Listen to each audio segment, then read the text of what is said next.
अज्ञानतिमिरन्धस्य ज्ञानञ्जनशलाकया चक्षुरुन्मिलितं येन तस्मै वञ्चाकल्पतरुभ्यश्च सिन्धुभ्यैव च पतितानां पावनेभ्यो वैष्णवेभ्यो नमो महावदन्नाय कृष्ण प्रेम प्रदायते कृष्णाय कृष्ण चैतन्य नाम्ने गौरभक्तिसे गुरवे गौरचन्द्राय राधिकायै तदालये कृष्णाय कृष्ण भक्ताय तद्भक्ताय यं प्रव्रजं तमनुपेतमपेतकृत्यं द्वैपायनो विरहकातर्याजुहाव पुत्रेति तन्मयतया सर्वोऽभिनेदु तं सर्वभूतं तवैवास्मि न जीवामि त्वया विना इति विज्ञाय राधे तं नमामि च।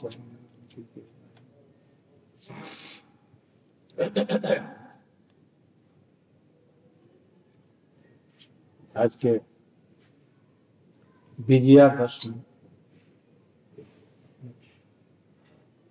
কোথাও কোথাও কালকেও হয়েছে। আমরা আজকে বিজয়াদশমী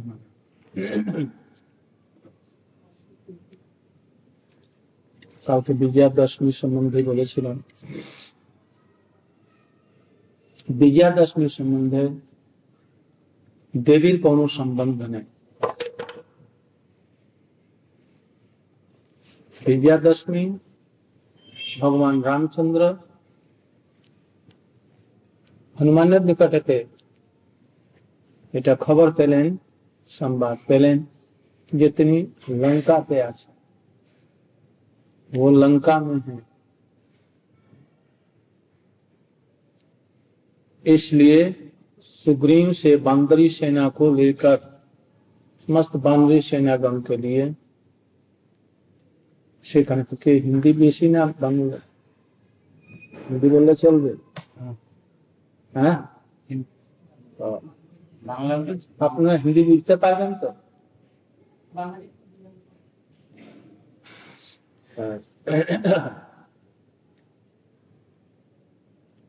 তিনি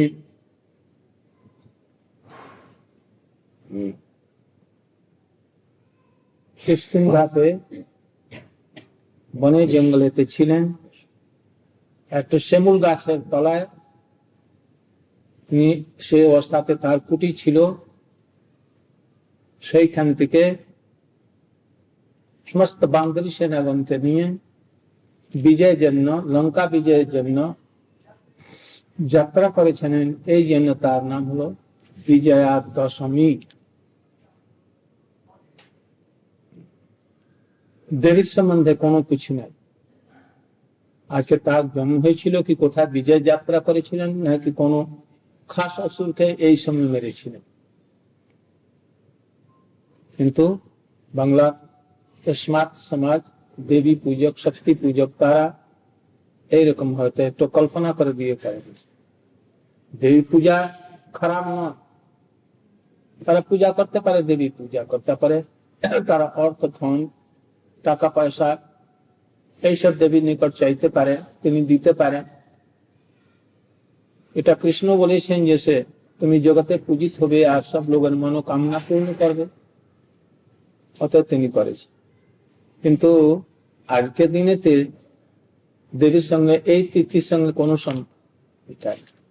सामंजस्य आज देवी के साथ में इसका कोई भी सामंजस्य नहीं है। इस पर्व के साथ विजयादशमी मैंने रामचंद्र जी ने विजय किया, यात्रा की। इसलिए এই জন্য क्षत्रिय राजागण आज থেকে 30-40 বছর পূর্বে যখন ভাবতে थे ক্ষত্রিয় রাজবাড়া, রাজস্থান আর চিত্তর আর কোথায় কোথায় সবগুলি ছিল, সব রাজবর্গ আজকে অস্ত্র শস্ত্র নিয়ে তারা ধার দিত वो सब धार देते थे और आज के कहीं न कहीं युद्ध का अभ्यास करते थे, इसलिए इसका नाम विजयादशमी है। धीरे धीरे धीरे रामायण इत्यादि की लीलाओं में, रामलीला में यह दिखलाया जाने लग गया जो रामचंद्र जी ने अंत में मारा है रावण को। किंतु रावण को कब मारा? 90 दिन तक युद्ध हुआ, 90 डेज युद्ध হয়েছিল, 90 दिन युद्ध हुआ। तो 90 दिन माने 3 महीना। तो 3 महीना में यदि आज ही कृष्ण रामचंद्र जी ने आज रावण को मारा आज ही के दिन में, तो आज से चैत महीना कितना दिन पड़ता है?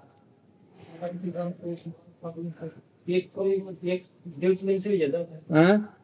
180 दिन में पूरा होता है कार्तिक महीना, लेकिन 150 दिन से भी काफी ज्यादा है। तो इतना दिन तक आश्विन, कार्तिक, अग्रहायण, पौष, माघ और फाल्गुन, ये 6 महीना रामचंद्र जी कहाँ थे युद्ध जय करने के बाद? वाल्मीकि रामायण में तो ऐसा पाया जाता है, एरकम देखा जाए, रावण के मेरे दिए द्वितीय सीताश्रय अपनी ते प्रवेश कर ले, तापर तनी राज्याभिषेक लखन के द्वारा दिलाइलें विभीषण के, আর তারপরে দিনেতে 2-3 দিনের মধ্যেই তিনি ওখান থেকে চলে আসেন। পুষ্পক বিমানেতে এমন ভাবে চললেন যে মনের গতিতে একদিনেতে চিত্রকূট চলে আসলেন। চিত্রকূট না ওই নন্দীগ্রামে তিনি চলে আসলেন, একদিন লাগা। আরে অতদিন 4-5 মাস কোথায় ছিলেন?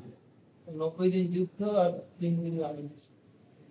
এই জন্য তিনি রাবণকে মারেন নাই, তথাপি লীলা দেখানো হয়েছে, কোনো আপত্তি নেই। কিন্তু রাবণকে মেরেছিলেন ফাল্গুন মাসের শেষের দিকে, আর চৈত্র মাসের নবমীতে তিনি ফিরেছিলেন, নবীর কুछ দিন আগেই আর উনার রাজ্যাভিষেক হয়েছিল রামচন্দ্রের।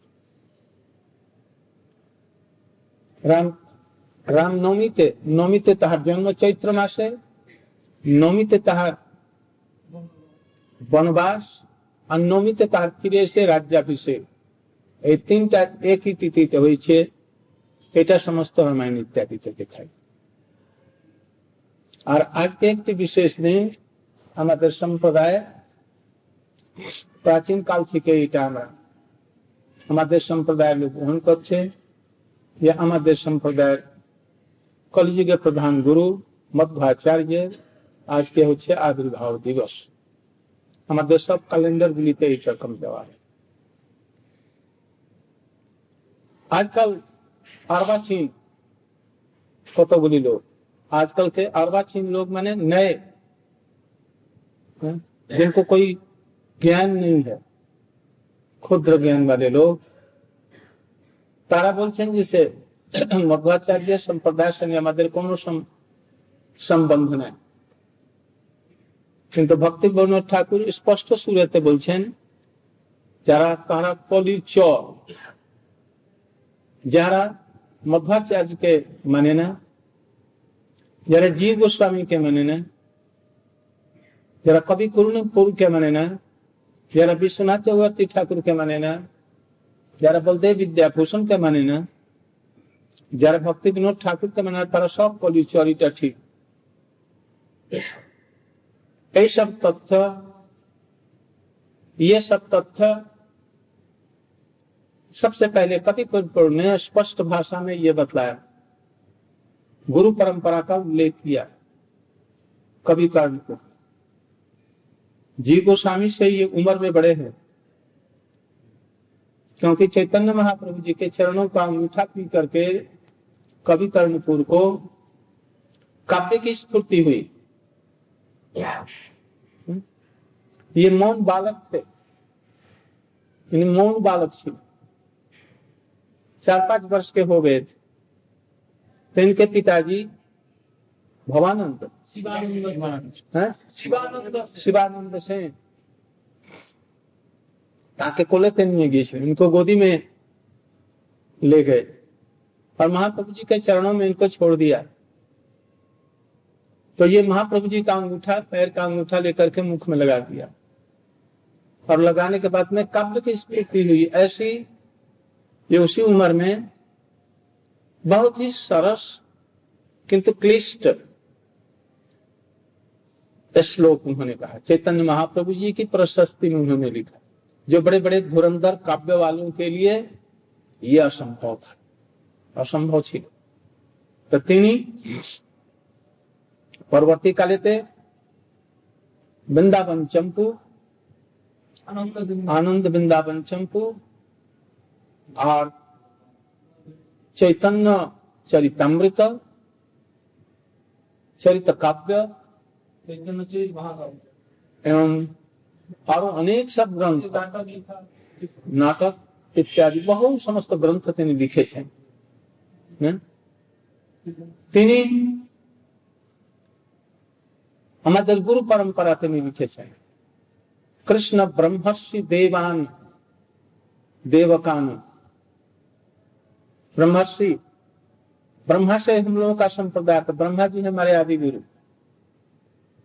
अब ब्रह्मा जी के बाद में नारद जी, व्यास,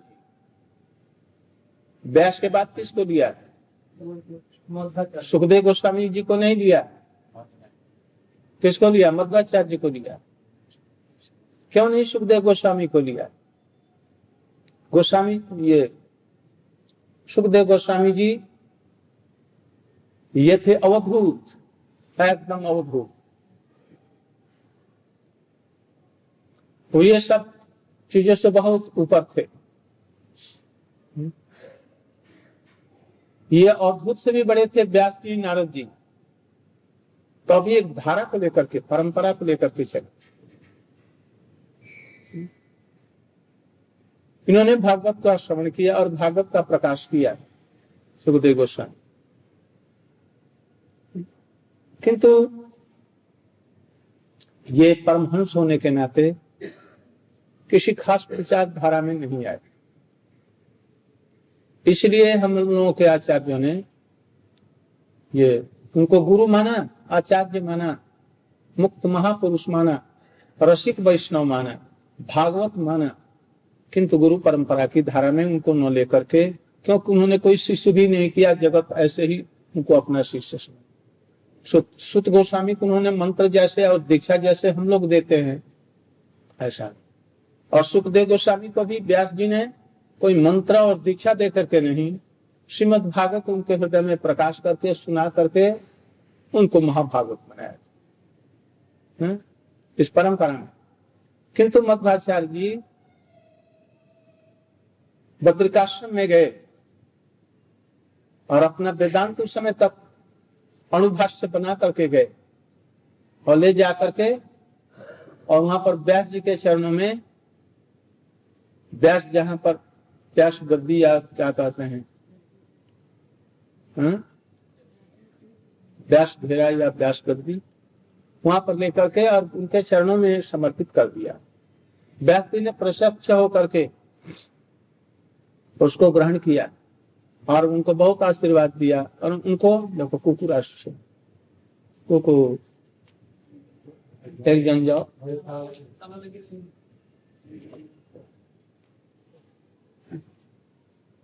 तो उन्होंने कहा जैसे ये तुम्हारा भाष्य वेदांत का बहुत ही सुंदर हुआ और हमारे मन के अनुकूल भी है। शंकराचार्य जी का भाष्य हमारे मन का अनुकूल नहीं था, वो सामयिक था, तात्कालिक था, सामयिक। उस समय में बौद्धों को भारतवर्ष से हटाना था, इसलिए एक ब्रह्म की स्वीकार की आवश्यकता थी। इसलिए एक निर्विशेष ब्रह्म की उन्होंने स्थापना, जो कि उस समय के लिए उपयुक्त था। किंतु यथार्थ सर्वांग वेदांत का भाष्य वो नहीं है। किंतु तुम्हारा बहुत कुछ अच्छा हुआ है। उन्होंने गीता, श्रीमद् भागवत का भी भाष्य किया है। उस भाष्य में अपना कोई भी मंतव्य नहीं दिया, बल्कि वेदों से, उपनिषदों से, पुराणों से लेकर केवल इस श्लोक दे दिए हैं जो उनके अनुकूल था। बहुत उनकी मेमोरी थी। जितने भी आचार्य हो गए हैं, रामानुज, मध्व, शंकर, विष्णु शाह, इनमें इनकी मेमोरी सबसे अधिक थी मध्वाचार्य की। इन्होंने सब कोटेशन, सब शास्त्रों के प्रमाण केवल प्रमाण दिया, अपना विचार कुछ नहीं दिया, उसी से लोग समझे। इसलिए विद्वत समाज में इसका बहुत ही आदर है। इसलिए उनको फिर वहीं पर दीक्षा दी। मध्वाचार्य ने स्वीकार किया कि हमारे गुरु मध्व हैं। मध्वाचार्य की परंपरा में लक्ष्मी तीर्थ हुए आज से करीब करीब 700-800 वर्ष पहले, जिससे नित्यानंद जी प्रभु जी से भेंट हुई थी पंढरपुर में। ये रहने वाले थे दक्षिण के, किंतु इनकी एक गद्दी थी गया में, और उसको उत्तराड़ी मठ कहते थे। 8 मठों में से ये एक। तो उत्तराड़ी मठ में, गया में, वो लक्ष्मी तीर्थ जी कभी कभी आते थे। जैसे हम लोगों के गुरुजी अधिकांश नवद्वीप इत्यादि में रहते हुए भी यहाँ पर कभी कभी वर्ष में 2-1 बार आते थे। माधवेंद्र पुरीपाद जी उसी संप्रदाय में दीक्षित थे और उसी के अनुसार में भजन करते थे, किंतु उनकी रुचि राधा कृष्ण के तरफ में थी, उनकी प्रेम सेवा। और सब समय हे देव हे दैत हे भुवनैक बंधो श्लोक, और एक दीन दयाद्रनाथ हे मथुरानाथ कदावलोक से, ये श्लोक का सब समय भावना में डूबे रहते थे। सब समय राधा कृष्ण ही उनके प्राण। इसलिए हम लोगों के संप्रदाय में उनको भक्ति कल्पतरु की मूल उनको बतलाया गया। और उनके शिष्य जो हैं ईश्वर पुरीपाद जी, परमानंदपुरी और सब 9 थे। 9 को बतलाया गया जड़, जड़ें होती हैं ना, जाती है इधर उधर। मूल थे ईश्वर पुरीपाद और जड़ थे और सब सन्यासी वर्ग, वे उनकी जड़ थे। इसके बाद में ईश्वर पुरीपाद, इसके बाद में चैतन्य महाप्रभु। कुछ लोग कहते हैं कि आकस्मिक रूप में ही चैतन्य महाप्रभु माधवेंद्र ईश्वर पुरीपाद के शिष्य हुए, आकस्मिक रूप में नहीं। माधवेंद्रपुरी के शिष्य अद्वैताचार्य, अद्वैत माधवेंद्रपुरी के शिष्य पुंडरीक विद्यानिधि,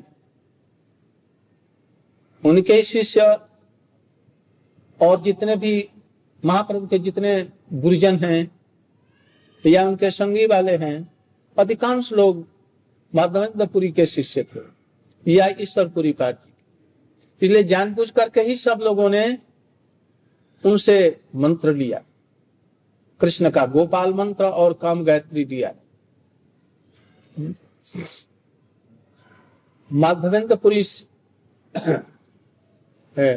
ये उनके जो गुरु लक्ष्मीपति तीर्थ, जिससे ही शिष्य थे नित्यानंद प्रभु जी। किंतु अल्प अवस्था में ही जब ये थे नित्यानंद प्रभु, तो उनके गुरु अप्रकट हो गए। इसलिए माधवेंद्र पुरीपाद जो इनसे उम्र में बड़े थे, इनको ही अपना गुरु मान लिया। शिक्षा गुरु को ही अपने दीक्षा गुरु का सम्मान दिया जाता है, इसलिए उनको शिष्य ये सब दिया। तो इस तरह से हम देखते हैं कि माधवेंद्र पुरीपाद जी से, ईश्वर पुरीपाद से महाप्रभु और उनके समस्त परिकरों का संबंध था। जी गोस्वामी ने सबसे पहले इस चीज को प्रथम संदर्भ तत्व संदर्भ में उन्होंने कापित वैष्णव नाम दिया। मध्वाचार्य उसमें जय तीर्थ बहुत विद्वान आदमी थे, जिन्होंने बहुत सुंदर सुंदर ग्रंथ लिखा है मायावाद के खंडन करने के लिए। जय तीर्थ हाँ विजय ध्वज और सब नामी नामी उनका नाम लेकर के दिया। उनके ग्रंथों से सार लेकर के तत्व इत्यादि लेकर के मैं इस ग्रंथ का पर्यवेक्षण कर रहा। इस ग्रंथ को पहले गोपाल भट्ट गोस्वामी जो बहुत विद्वान आदमी थे इसका संकलन किया, किंतु उसका विषय ठीक नहीं था, इधर का उधर था, विषय के उपक्रम से उन्होंने नहीं लिखा। इसलिए जी गोस्वामी ने उसको विषय के अनुसार में विभाग करके 6 भागों में उसका विभाग करके और एक एक विभाग को और भी पुष्पित और पल्लवित करके विस्तार करके चैतन्य महाप्रभु और रूप सनातन की सम शिक्षाओं का सार उसमें भर करके और 60 संदर्भ बनाया। उसमें इनको सबसे अधिक और किसी के संप्रदाय का किसी भी संत का नाम नहीं है, केवल मध्वाचार्य और मध्वाचार्य के ये जयतीर्थ विजय ध्वज और कौन है उनको याद नहीं अभी, तो वो सब लोगों का नाम दिया है और उनके ग्रंथों से मैंने संकलन करके ये 60 संदर्भ कर रहा। इसलिए जी गोस्वामी ने उनको फॉलो किया, ये भी दिया। कवि कर्णपुर ने एकदम वो गुरु परंपरा लेकर के उन्होंने दी अपने किसी ग्रंथ में, गौर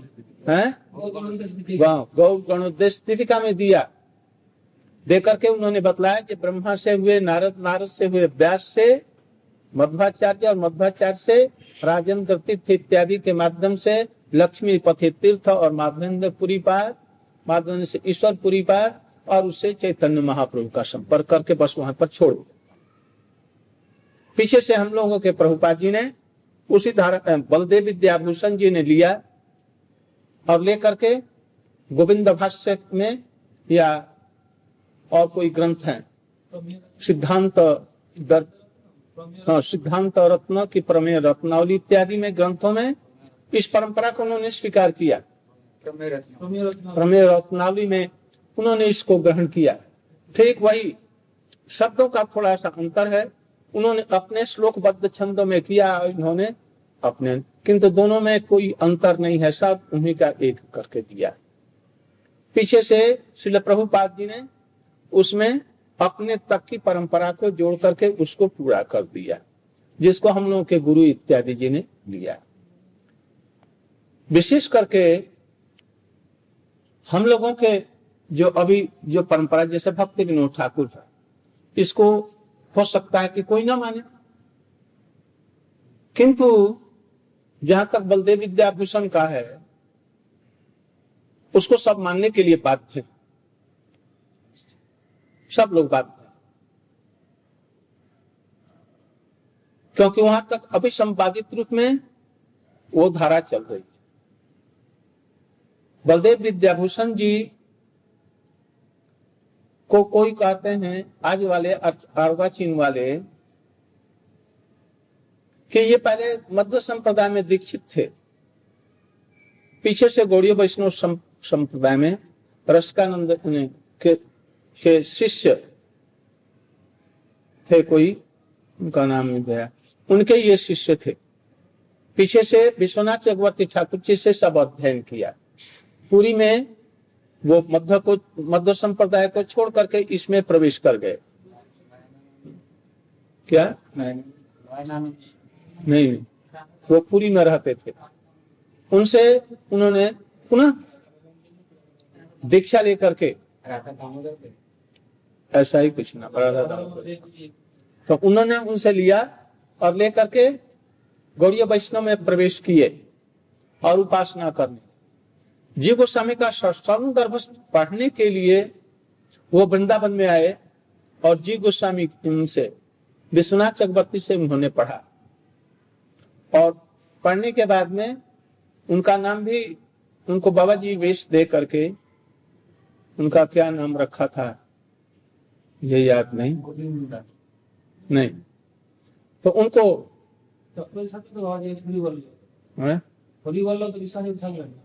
विश्वनाथ नहीं और इनका भी नाम कोई था। तो इन्होंने विश्वनाथ चक्रवर्ती ठाकुर के आदेश से जयपुर में जाकर के उन लोगों को, विरोधियों को परास्त किया और वहीं पर गोविंद भाष्य की रचना की। यदि बलदेव विद्याभूषण अपने मन से किया या विश्वनाथ चक्रवर्ती ठाकुर की इच्छा से वो जयपुर में गए, इस पर विचार करने की जरूरत है। ये सभी लोग कहते हैं कि विश्वनाथ चक्रवर्ती ठाकुर जी ने इनको कहा जिसे तुम जाओ, मैं अभी वृद्धावस्था में हूं, मैं भजन छोड़ करके अब वहां पर नहीं जा सकता, मेरे लिए जाना संभव, तुम विद्वान आदमी है, तुमको मैं आशीर्वाद करता हूं, तुम जाओ वहां पर। वो गए।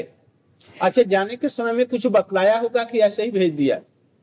जब इतनी देर तक शिक्षा उनको दी, इतने वर्षों तक भागवत पढ़ाया, हमारे गोसाइयों ग्रंथों को सबको उनको पढ़ाया, और जब किसी विशेष काम के लिए कहीं पर भेज रहे हैं तो कोई निर्देश देंगे कि नहीं? विशेष निर्देश देंगे तो कोई विशेष निर्देश देंगे। यदि ये निर्देश के उल्टा काम करते हैं, निर्देश से उल्टा काम करते हैं, तो आने के समय उनको शासन करेंगे, डांटेंगे, ऐसा तुमने क्यों किया?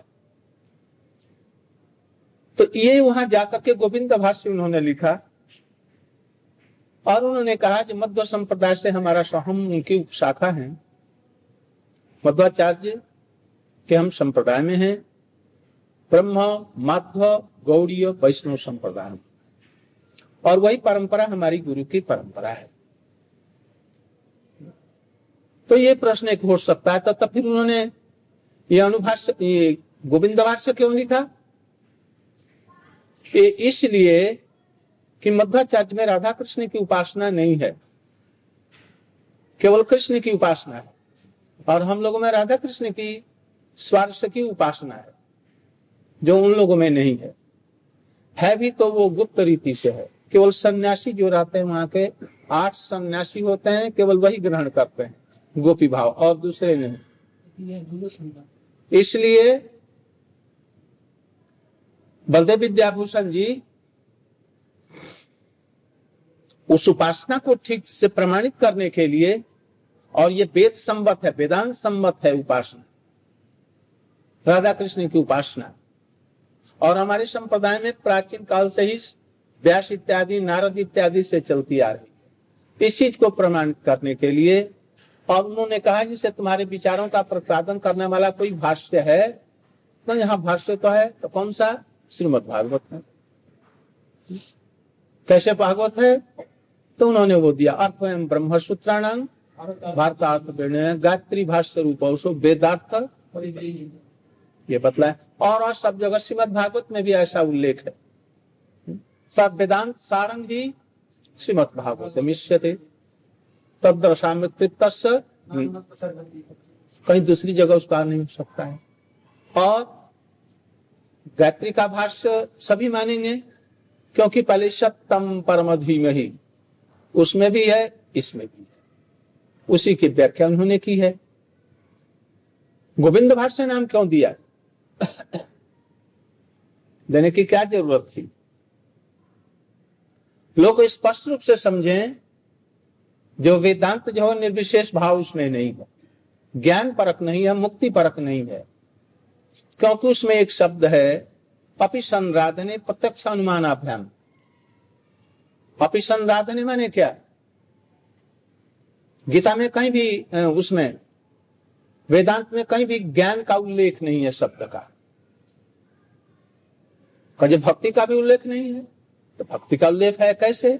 भक्ति की चरम जो अंतिम स्थिति है उसको कहते हैं प्रेम।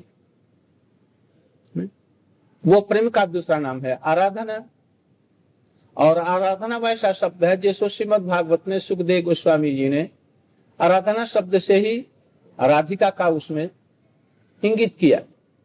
वह सेवा, वह प्रेम जो राधिका में कृष्ण के प्रति है, ऐसे प्रेम की सेवा से कृष्ण को भी जाना जा सकता है, पाया जा सकता। अपि संराधने, राधा जी जिस भाव को ग्रहण करके, राधने माने संराधने, संराधने सम्यक रूपेण राधा सह, राधा जी के सहित, राधा के सहित में कौन है?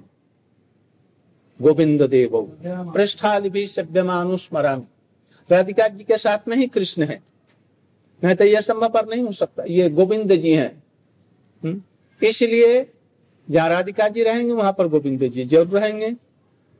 इसलिए उन्होंने अपनी संराग ने राधा जी की आराधना किसके लिए होती है अथवा राधा जी की आराधना कौन करता है, ये गोविंद जी करते हैं, इसलिए उन्होंने गोविंद भाष्य इसका नाम रखा।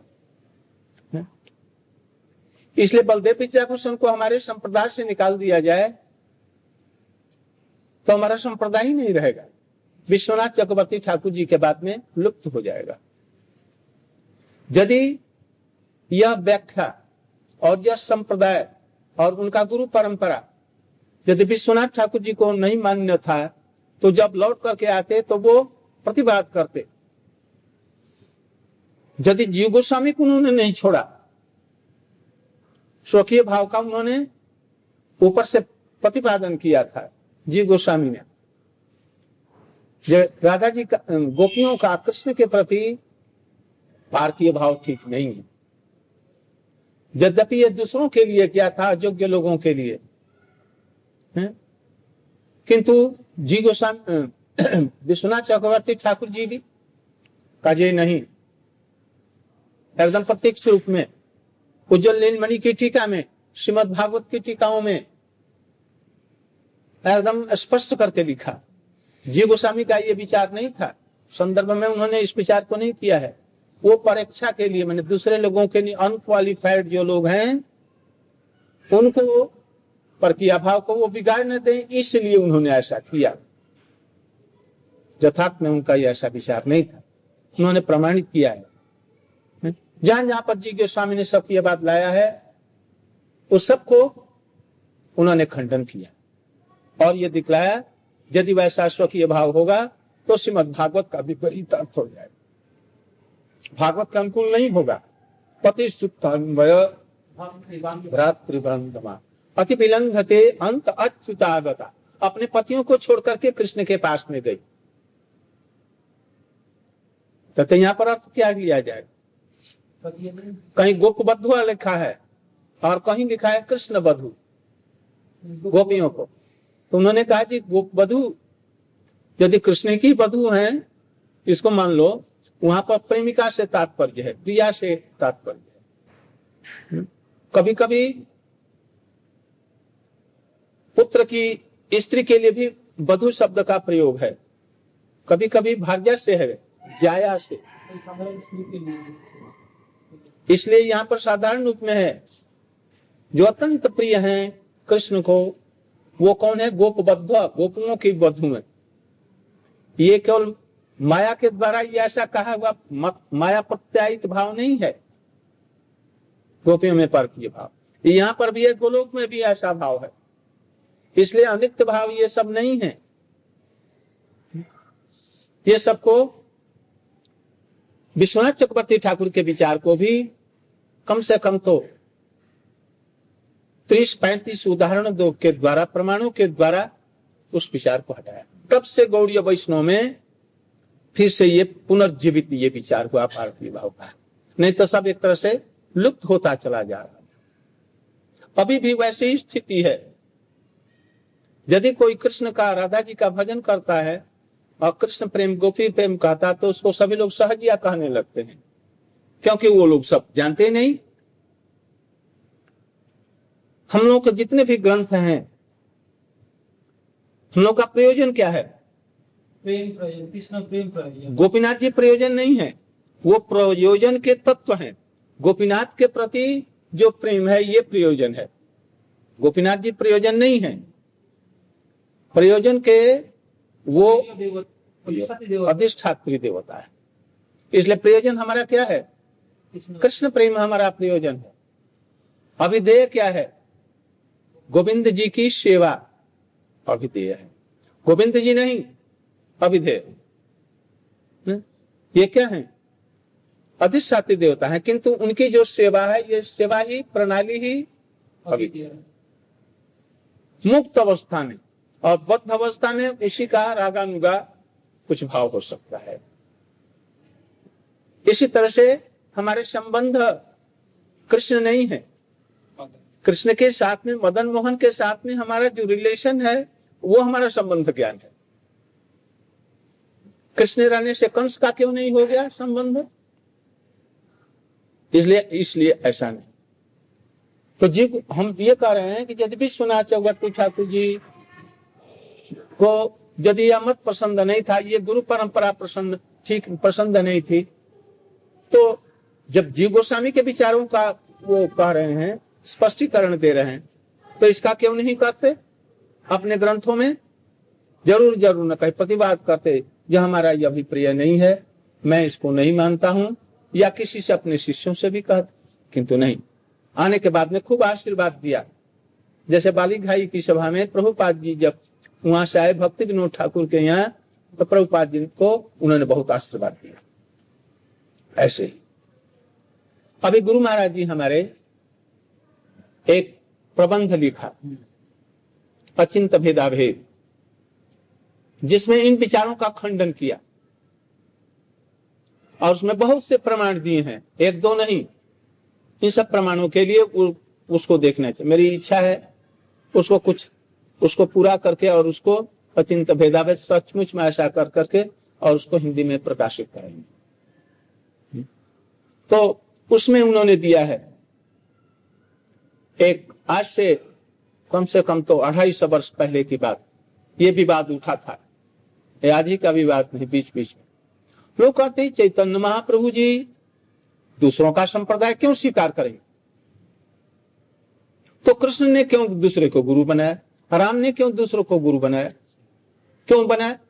वो तो स्वयं भगवान है। यदि वो गुरु ग्रहण करते हैं तो महाप्रभु जी नर लीला कर रहे हैं, भगवान की लीला नहीं प्रकाश कर सकते। इसलिए नर लीला में गुरु होना भी और धार्मिक परंपरा होना आवश्यक है।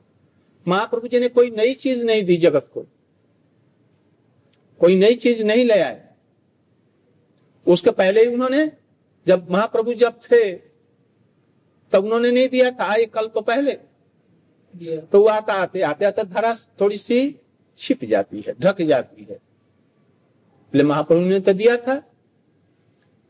उसी के कंटिन्यूएशन में हमारे आचार्य लोग सब आए। महाप्रभु जी किसी को मानते नहीं है, कोई भी आचार्य को, और स्वयं आचार्य होंगे एक तुच्छ चीज। आचार्य होना क्या है? मध्यम अधिकारी का कार्य है। तो महाप्रभु मध्यम अधिकार को ग्रहण करके आचार्य बनना पसंद करेंगे, ना स्वयं आराध्य वस्तु होना पसंद करेंगे। इसलिए यह बात ठीक नहीं है। इसलिए चैतन्य महाप्रभु कृष्ण ये संप्रदाय के प्रवर्तक नहीं है। इनके शिष्य प्रशिष्य, इनके भक्त लोग ही आचार्य और संप्रदाय के प्रवर्तक हो सकते हैं। कृष्ण, राम, नारायण ये संप्रदाय प्रवर्तक नहीं। उनके जो सेवक लोग हैं, जैसे नारायण का संप्रदाय का प्रवर्तक लक्ष्मी जी, हम लोग संप्रदाय जो कृष्ण आराध्य हैं इसके प्रवर्तक कौन हैं? ब्रह्मा जी। सनक सनंदन सनातन अपने आराध्य के, अपनी उपासना के क्षेत्र में प्रवर्तक हैं। उनके आराध्य थे, उसके प्रवर्तक नहीं है। ये रुद्र स्वामी संप्रदाय में रुद्रदेव जी अपने आराध्य का की सेवा को प्रचलन करने के लिए वहां से संप्रदाय खड़ा किया। उनके उपास्य जो भगवान हैं वो नहीं, तब तो ये बहुत छोटी चीज हो जाएगी। तब तो वो उपास्य न रह करके उपासक बन जाएंगे, वो तो बहुत नीचे श्रेणी में चले जाए। इन सब चीजों का जिनको कांडक ज्ञान नहीं है वो लोग सब ऐसी बातें करते हैं। उन लोगों को समझना चाहिए। भक्ति विनोद ठाकुर मुक्त पुरुष थे। हमारे बलदेव विद्याभूषण भी साधारण नहीं है। विश्वनाथ चक्रवर्ती ठाकुर जी और उनके पहले जिनका नाम बतलाया कवि कर्णपुर जी, जीव गोस्वामी, ये बद्ध जीव नहीं थे। इसलिए इनके विचारों को मान करके हमको चलना चाहिए, सम्मान दे करके चलना चाहिए। भोईफोड़ नहीं होना चाहिए। ये सब भोईफोड़ ये विचार वाले, इनके विचारों की कोई भी स्थिति नहीं है। हमारे गुरु जी ने कहा आज से 250 वर्ष पहले नवद्वीप में ये बात उठी, और उठी कहां से उठी? सत्यानंद जी थे, सत्यानंद ब्रह्मचारी, जिन्होंने ये शिव गोस्वामी का पहला संदर्भ तत्व संदर्भ पर उन्होंने टीका लिखी है। बहुत विद्वान आदमी है वो, श्रृंगार भट्ट के आदि है, अपने को नित्यानंद वंश का कहते हैं। उन्होंने सबसे पहले ये आरंभ किया हुई पूर्ण विचार, और उसमें दिया है अपनी टीका में, तत्व संदर्भ की टीका में। तो उसी के समय में जब विवाद आरंभ हुआ, इनके विचारों को कुछ लोगों ने, अर्वाचीन लोगों ने ग्रहण किया है। तो उस समय में जब विचार सभा हुई, तो उसी समय में एक सहजिया कोई थे, उनके लिखे हुए 2-4 श्लोक प्रमाणित उन लोगों ने मान करके उनको जाकर के बतलाया। जैसे हम लोग गौड़ीय वैष्णव संप्रदाय महाप्रभु जी के संप्रदाय में हैं, हम लोग मध्वाचार्य संप्रदाय में नहीं। तो ये एक विद्वान थे नवदीप में, उनका नाम मुझे नहीं आ रहा, बड़े भारी दिग्गज विद्वान थे। और आशु कवि ये सब लिख सकते थे श्लोक, मुझे नाम याद नहीं, उसमें होगा वो अचिंत भेदाभेद में गुरु जी ने दिया है।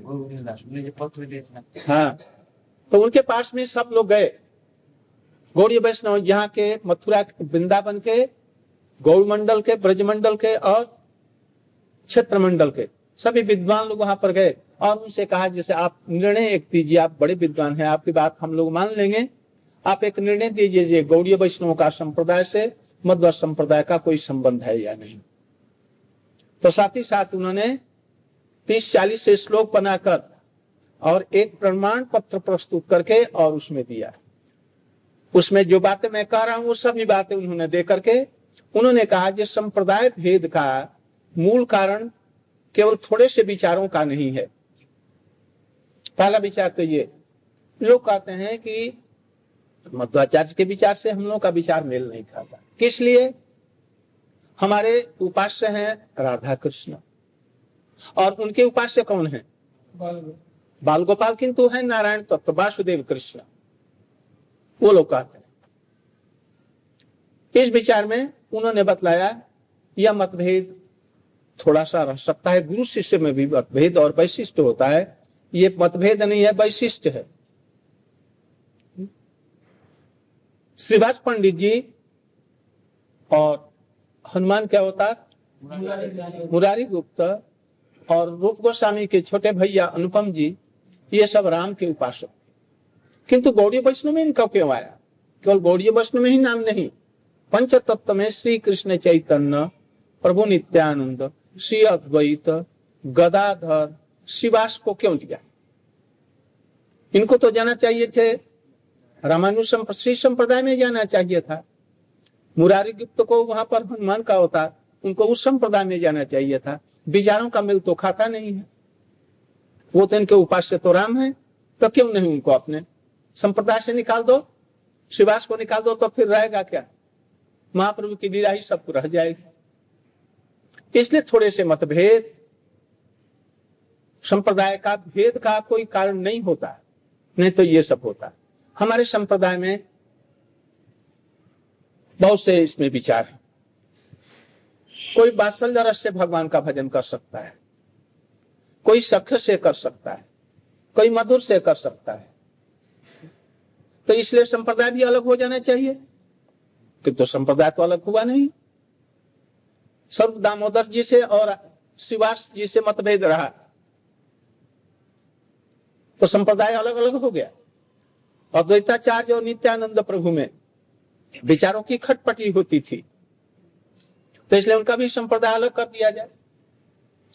नित्यानंद प्रभु में बलदेव जी का आवेश है और महाप्रभु जी में राधा जी का आवेश है, इसलिए उनके अंगों को छू नहीं सकते, इसलिए विचारों को नहीं छुएंगे, इसलिए संप्रदाय अलग अलग हो जाना चाहिए।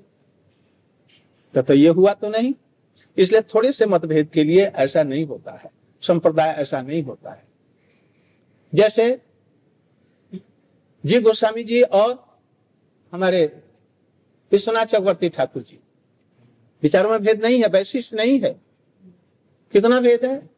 इन्होंने सब जगह परखीय भाव को किया और उन्होंने लिया है स्वकीय को, तो इसलिए इनका भी संप्रदाय अलग अलग कर दो, एक विचार के नहीं है। इसलिए थोड़ा सा मतभेद ही संप्रदाय के भेद का कारण नहीं होता है। इसलिए इस विचार को, यह विचार ठीक नहीं है। वो लोग कहते हैं कि उन्होंने गोपियों को तामसिक बतलाया और देवताओं से भी हीन बतलाया, ये लिखा है। कहते हैं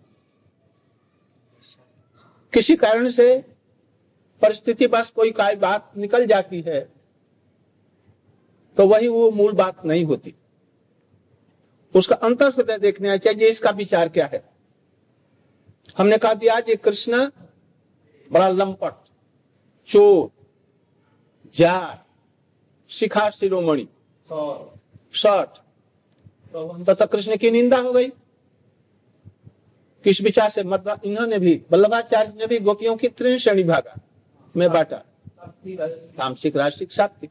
तो इसलिए वो भी अछूत हो गए, उनको भी नहीं छुएंगे, इनको भी नहीं छुएंगे, ये सब विचार नहीं।